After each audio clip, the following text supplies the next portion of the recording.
Bouchard, moves that given the Prime Minister broke his promise to eliminate the deficit this year and that perpetual and growing deficits lead to massive tax increases, the House call on the Prime Minister to table a plan in Budget 2019 to eliminate the deficit quickly with a written commitment that he will never raise taxes of any kind. Debate. The Honourable Member for Carleton. Thank you very much, Mr. Speaker. It is an honour to rise in this new chamber for my first speech here, and may it always remain faithful to the principles and practices of its predecessor. That is our inheritance as parliamentarians and as Canadians. Speaking of inheritances, the Prime Minister inherited a massive family fortune. He's bragged about it. He's called it a family fortune. And because he's never had to worry about money, he doesn't worry much about Canadians' money. He believes budgets balance themselves. Well, if you inherit a family fortune, I suppose they do. He believes you can borrow your way out of debt.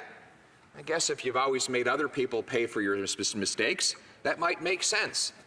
But for ordinary, everyday Canadians who get up in the morning and earn a living and pay their bills with their own money, none of those things make sense at all.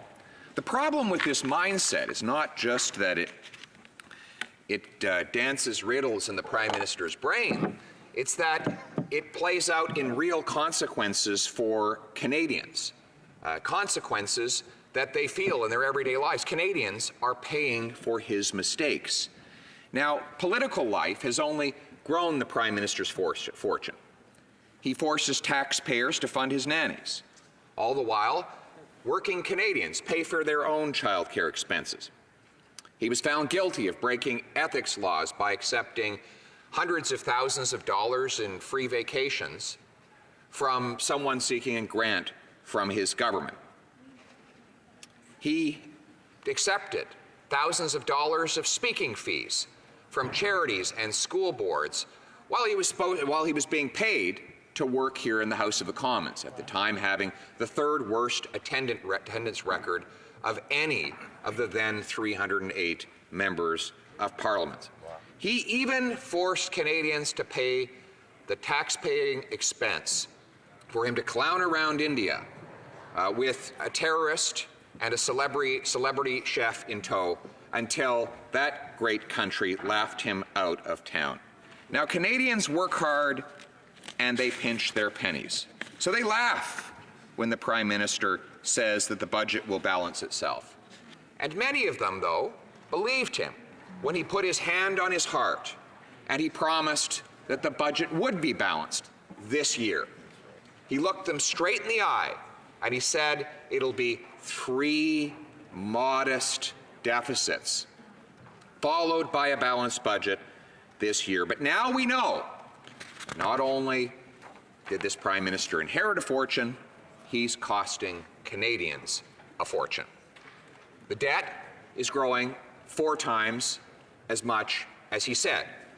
And the budget, far from being balanced this year, will not be balanced according to Finance Canada until the year 2040.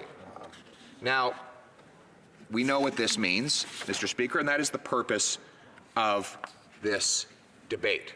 We know that this Prime Minister's out of control and growing deficit today will lead, if he is re-elected, to higher taxes tomorrow.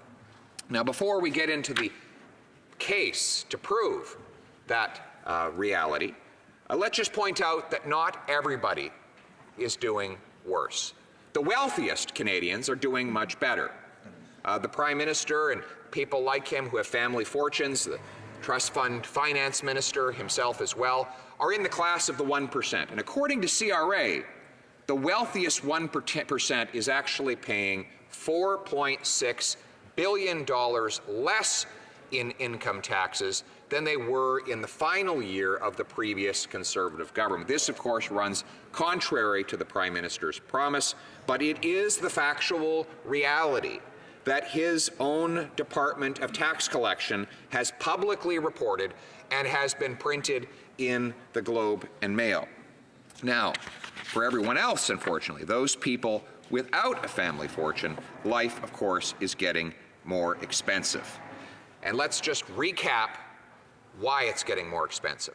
Government, when it becomes costly, makes life more costly. Deficits drive up interest rates and inflation in the present, and they drive up taxes in the future. And Canadians, that's why Canadians are consistently telling us that they can't make ends meet.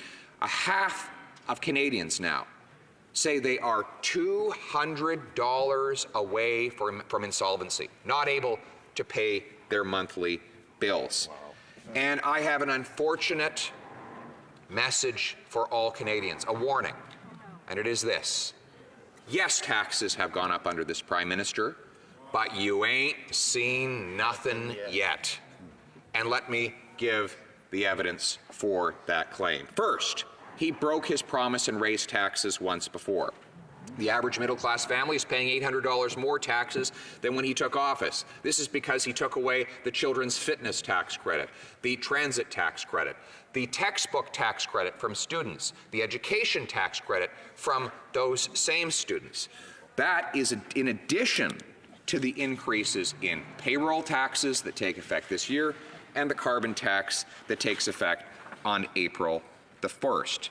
Now, he took in all of the extra revenue from these taxes, and you'd think that that would have helped the budgetary balance. But instead, the $20 billion windfall that resulted from higher taxes and a booming world economy has vanished because the Prime Minister blew every penny.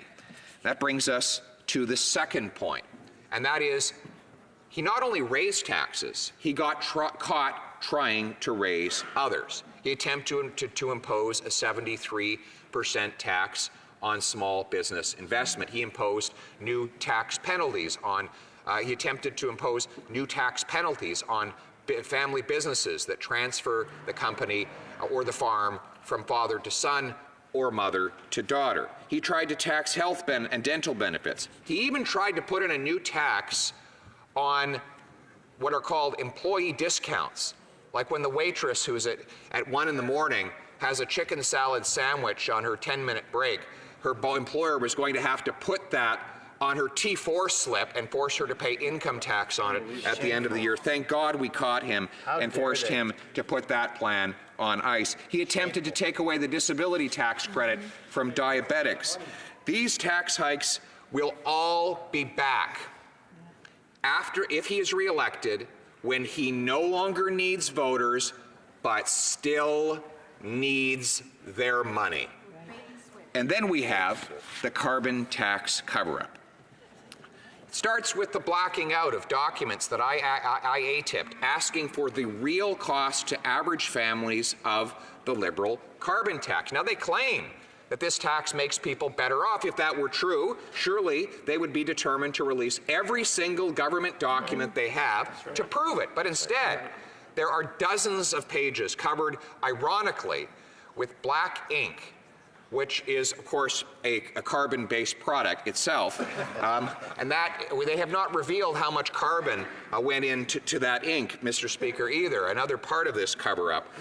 But that is the first part of the costs that they refused to reveal. The second part is that documents that they did release, which were not blacked out, indicated that they will not be able to meet their climate change goals with a $50 a ton carbon tax that they now admit, that it will require a $300 carbon tax. Wow. 6 times higher than they admit, and 15 times higher than the tax is expected to be this year.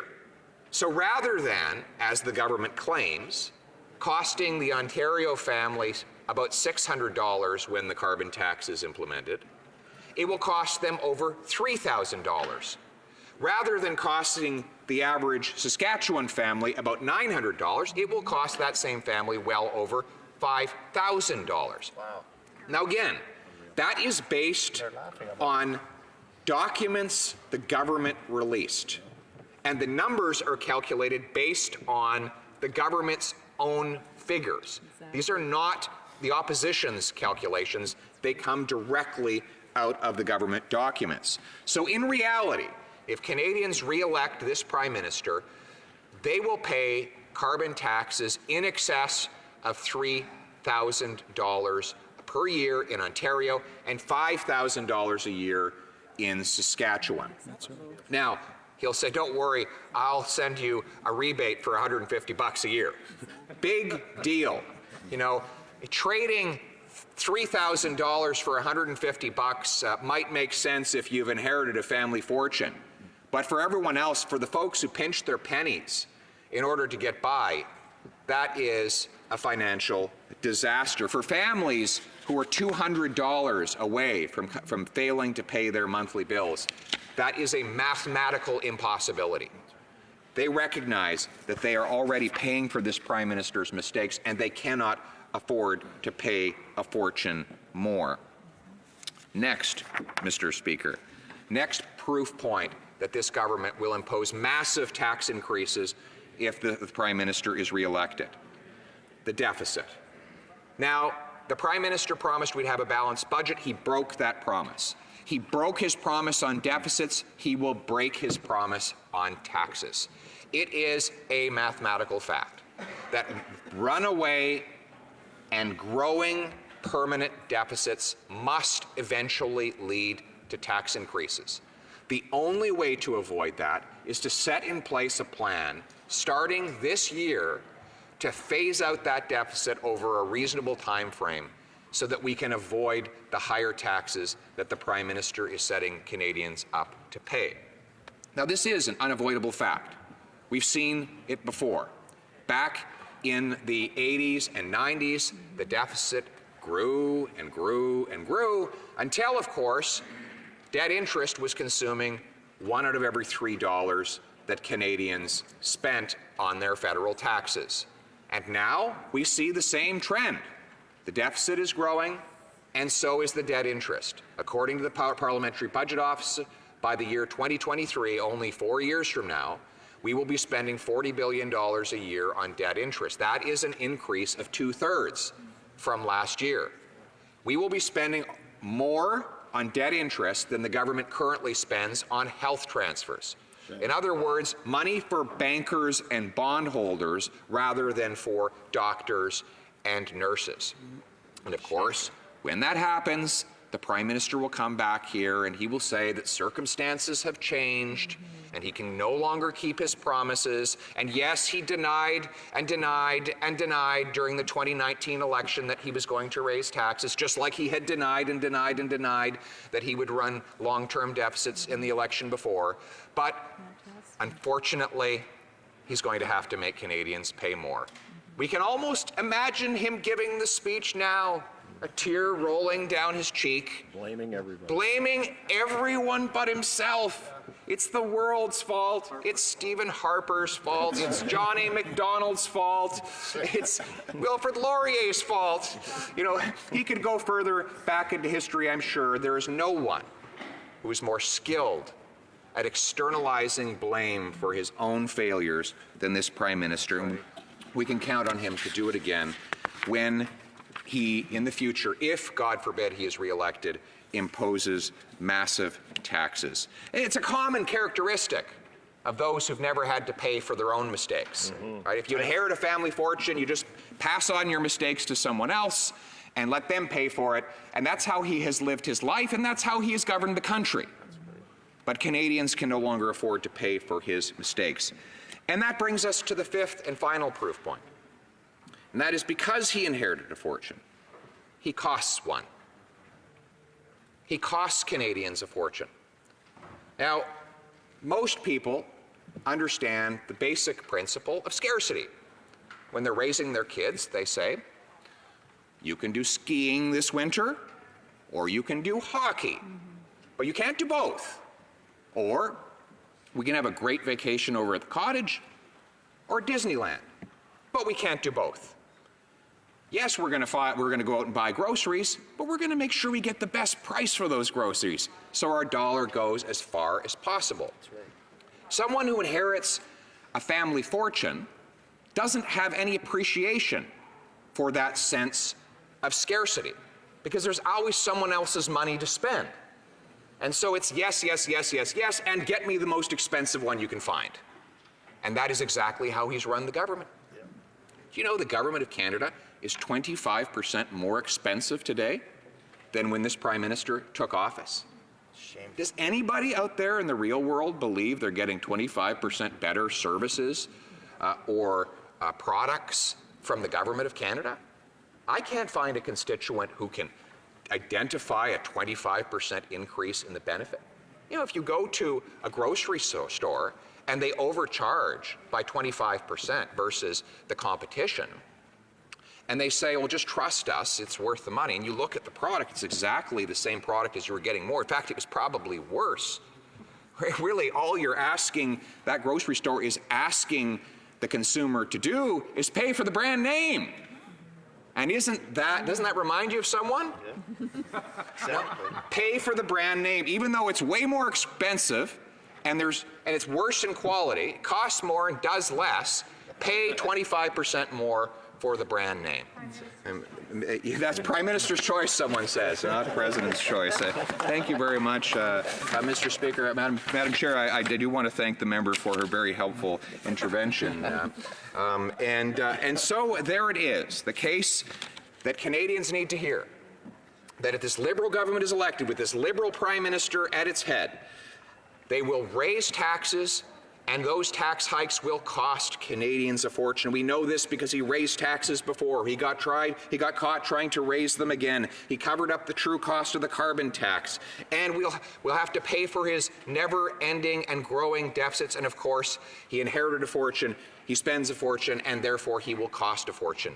Now, I don't want it all to be bad news, because in a democracy there is always an alternative.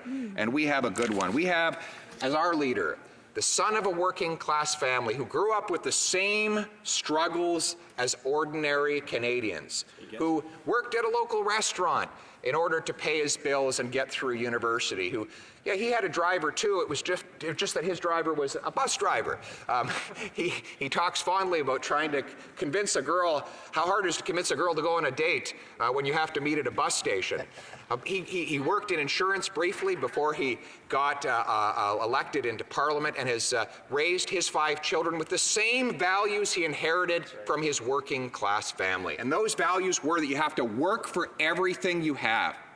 You have to live within your means, that you can't make others pay for your mistakes. Amen. And that we need to empower individuals and their families to get ahead through their own ambitions and hard work. That it's not about us, it's not about him, it's not even about our leader, it's about everyday Canadians achieving their dreams through their own hard work.